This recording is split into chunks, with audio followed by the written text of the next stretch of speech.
Coucou mes chéris d'amour, j'espère que vous allez bien. Aujourd'hui, je viens vous montrer comment réaliser son huile d'ail. Donc pour ça, nous aurons besoin de l'huile de coco que j'ai fait fondre à l'eau tiède. Voilà, la température chez moi, il fait froid maintenant, donc ça fait que mon huile de coco est solide. Donc j'ai fait fondre ça à l'eau tiède. Et nous aurons besoin de l'ail et d'une râpeuse. Et là, comme vous voyez, je vais râper mon ail. Voilà, vous râpez bien l'ail. Et l'ail, ça dépend aussi, ça dépend de la quantité que vous allez faire. Vous allez voir tout à l'heure, en fonction de ma quantité, en fonction de mon huile, j'ai pris une petite quantité d'ail, voilà.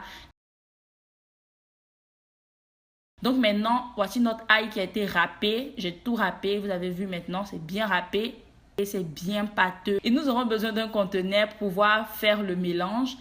Et là maintenant, je vais mettre mon huile de coco dans notre récipient. Et je vais rajouter mon ail qui a été râpé. Et là maintenant, on va bien mélanger, bien mélanger mes chéris.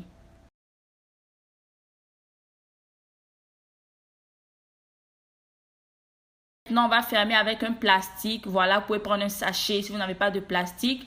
Et on va laisser pendant 5 heures de temps. Mais moi, je vais laisser toute la nuit vu que j'ai fait ce mélange dans la soirée.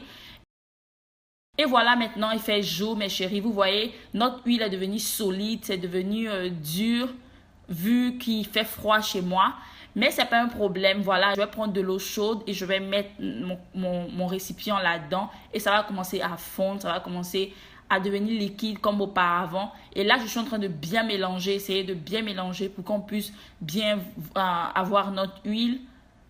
Voilà, et voici notre huile maintenant. Et là, maintenant, je vais prendre la vitamine E. Ce n'est pas obligatoire, mais moi, j'aime mettre la vitamine E dans mon huile d'ail. Et je vais prendre 2 capsules de vitamine E. Et là, maintenant, je vais bien mélanger encore, mes chéris. Mélangez bien. J'aurai besoin maintenant d'une passoire et d'un récipient pour pouvoir recueillir notre huile d'ail. Voilà, moi, j'ai pris un verre. Et voilà, maintenant, je vais mettre mon huile d'ail dans notre passoire et on va bien presser, bien presser. Il faut qu'on obtienne toute notre huile d'ail. Il ne faut pas qu'on jette l'ail avec notre huile dedans, voilà. Donc, j'appuie bien, j'appuie très bien.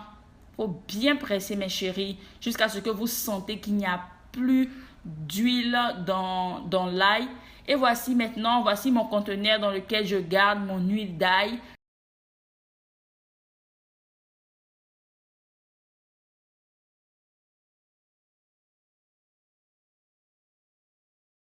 Et je vais prendre quelques gousses d'ail que j'aime bien insérer là-dedans pour garder, pour toujours avoir l'odeur, pour toujours avoir les bénéfices et tout, les vitamines, peu importe, vous comprenez. Donc je prends, je mets dedans et voilà notre huile d'ail, mes chéris. Voilà, bien concentrée et c'est efficace. Donc maintenant, on va passer à l'application.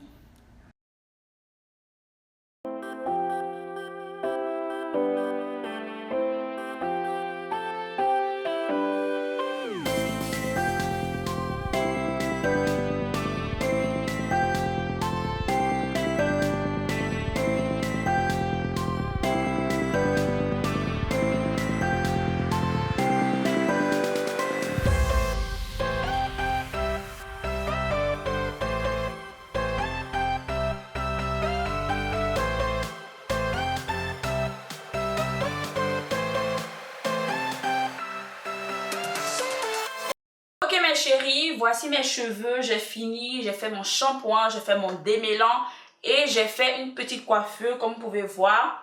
Donc je tenais à dire aussi que j'ai utilisé cette même huile pour me coiffer. Voilà, j'utilise cette huile comme ma pommade souvent.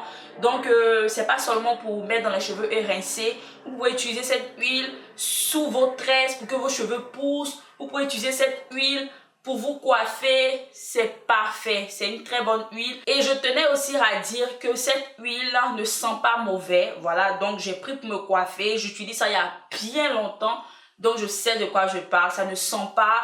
Pour ceux ou celles qui seront un peu indécis par rapport à l'odeur, voilà. Et ça dépend aussi. Chacun a son opinion, chacun a sa manière de voir. En tout cas, moi, ça ne me gêne pas. L'odeur ne me gêne pas. parce que j'utilisais l'huile de l'ail. Avant de faire l'huile moi-même, j'utilisais l'huile de l'ail que j'achetais sur Amazon, voilà.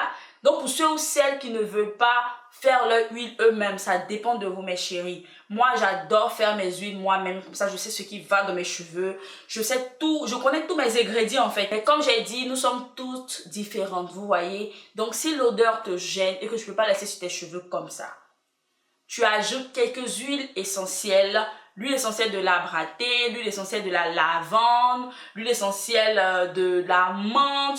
Tu mets quelques gouttes dedans et ça va parfumer ton huile et c'est bon, c'est parfait, vous voyez. Donc pour ceux ou celles qui ne connaissent pas l'huile essentielle aussi, je vais laisser ça là, vous allez voir, et je vais laisser le lien dans la barre de description pour ceux qui peuvent s'en procurer. En tout cas, moi, ça ne me gêne absolument pas du tout, voilà. Donc mes chéris, voici notre huile d'ail. C'est pas un résultat qui va se voir demain, après-demain et tout, vous voyez. C'est un truc que vous devez insérer dans votre routine et vous allez voir, je vous donne 2 mois, vous allez sentir des repousses sous vos cheveux. Vous allez voir, vous allez augmenter en longueur. Vous allez voir, vous allez venir me dire ici. Et vous n'allez pas sentir beaucoup de volume sur mes cheveux parce que je suis en transition. Pour ceux ou celles qui ne le savent pas, je suis en transition.